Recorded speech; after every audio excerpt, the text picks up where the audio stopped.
Hello, my name is Alexis Pina Loera, and this is my Module 15 final presentation for the Introductions to Corrections course. So, the first question asks to compare and contrast parole and probation and what changes I'd like to make in these fields. Parole and probations are one of the many methods employed within the criminal justice system. They are both methods that involves the convict adhering to some sort of punishment on the outside of prison walls. This is done as opposed to the convicts or criminals serving out sentences while incarcerated in a prison. The book mentions that the two methods came as reforms to early prison systems. That is a form that is widely used today. Uh, Parole is a sentence that occurs before one ever enters prison and is given after a hearing, and this is opposed to probation that occurs after certain requirements are met while having served some time in prison. If I had to choose a way to reform these systems, I would flat out refuse to let certain crimes be eligible for either of these. The fact is, some criminals get off way too easy. Having the possibility of walking the streets again is too soon for a lot of the criminals that get the privilege to do so. That means that for things like murder and rape, I would not allow for parole, no matter how good the criminal defense attorney may be. Not only that, but I would make it to where some people released on these terms are under a lot of more scrutiny than others. If someone gets on parole and their charges were domestic abuse, I will have a parole officer check on them daily.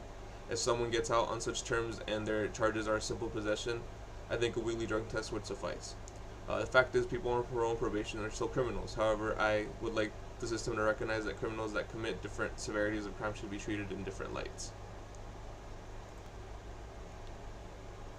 The second question asks to discuss the problems associated with contracting with private prisons. The fact is that private prisons have been commonplace for centuries now, and over recent decades, though, the concept has become more scrutinized and met with a lot more pushback. The book contains a few issues as to why these private prisons may receive such pushback, and it puts it pretty plainly. The fact is that when private prisons are in question, the main parties that are focused on are not the prisoners themselves, but instead shareholders and people who are trying to raise money and ultimately gain more of a profit. With attention shifting to profit motivation, a lot less attention is obviously going to be put on the prisoners. With that said, there's a lot less focus on rehabilitation and instead, again, focused on um, people getting rich. And a lot of times it's rich people getting more rich. Uh, the fact is also that these private prisons are sold on the fact that they can do what state prisons do for a lot less cost. However, studies have shown that this is not the case at all, and the difference in cost is little to none. And again, most of money raised in those sectors are being put in the pockets of rich people. Third question asks the best forms of rehabilitation and treatment for inmates. The fact is that not every prisoner is going to be capable of achieving parole or probation. There are those whose rehabilitation must take place under constant supervision and within prison walls. In my opinion, the best form of rehabilitation would be programs that make them long for the life outside. Earlier in the semester, we had a discussion that focused on a work program for inmates, and that is there were certain employers who would hire convicts as cheap labor. They would be treated like any other employee and given a routine to follow and tasks to complete. Based on the videos, those who participated in the program were very happy to be there. A lot of them explained that being able to travel to and from work was liberating.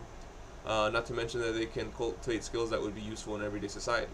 There are also programs that involve psychologists that existed in two forms. It could be one-on-one or in a group setting.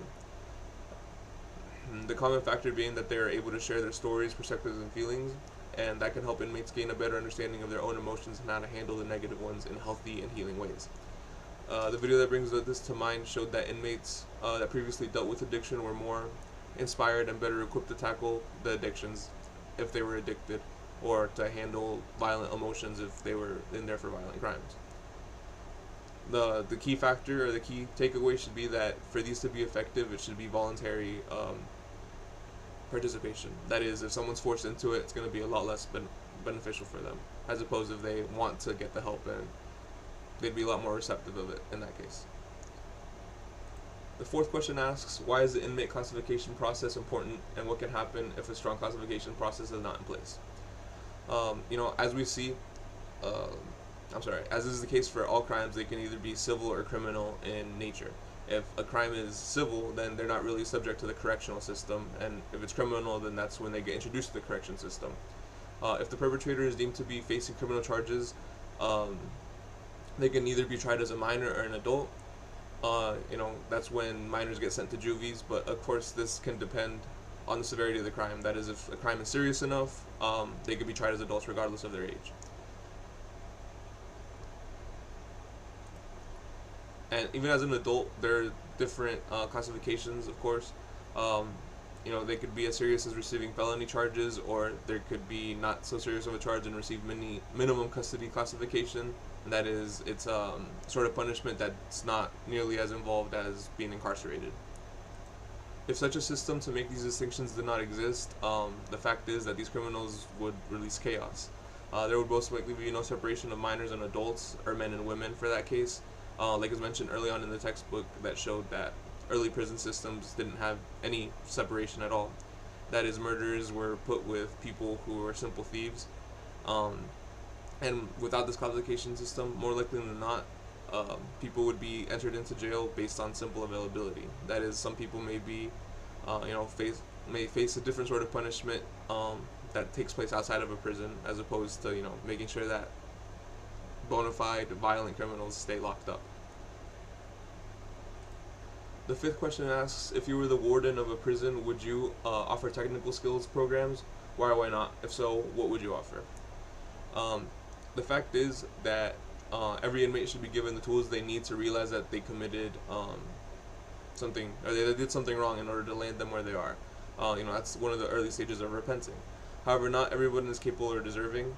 I think that's important to realize, and that would apply here completely. That is, if someone doesn't know how to act within prison walls, they shouldn't be given the opportunity to pursue education or a higher education, whatever the case may be.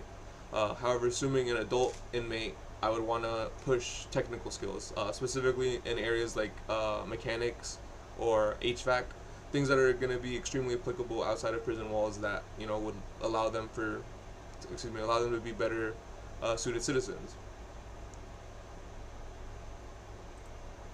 It happens far too often that prisoners are released and fall back into the same behaviors that got them there in the first place because they don't have anything constructive to dedicate themselves to.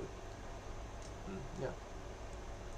The sixth question asks to select the current sentencing guidelines that you would change, and why would you change it? How would you change it? Sentencing guidelines are in place for a reason. If they did not exist, there would be a great number of judges that act on their own accord. These guidelines are set up a basis of what kinds of punishments should be awarded to certain people based on the crimes that they have committed. This allows for uniformity and balance to exist within the correctional system.